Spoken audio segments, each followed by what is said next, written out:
When I first started looking at this, my interest was generic. Energy is one of many limits to growth. It interacts with food and water and other things. But as I got into it, I started to ask myself, if oil is so important, and if it's really true that it's now going down instead of up, why isn't somebody concerned about that? I don't know about you, but I look in the papers, I don't notice any serious interest in the issue. And I've come to understand that it's because almost everyone who has a vested interest in oil has an incentive to lie about it. Let me give you a couple of examples.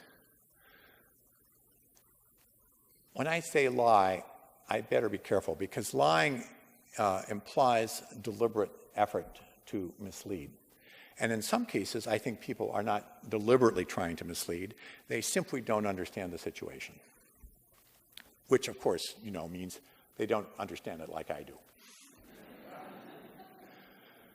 This is a quote from a prominent energy analyst down at Rice University, where they have a big energy institute. And this was only a few years ago.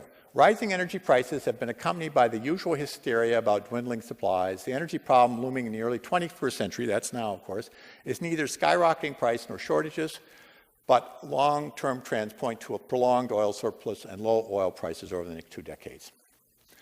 Why would somebody have that opinion? Well, 2 reasons. First, using certain kinds of statistical data techniques, you can build a case for this.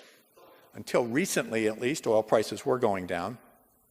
Secondly, a fundamental tenet of economics, as it's practiced in this country at least, is that supply equals demand and the market adjusts and et cetera. So to acknowledge that something as crucial as oil might suddenly run out and cause severe discontinuities in our society is to challenge the whole discipline of economics, at least as it's practiced in the United States.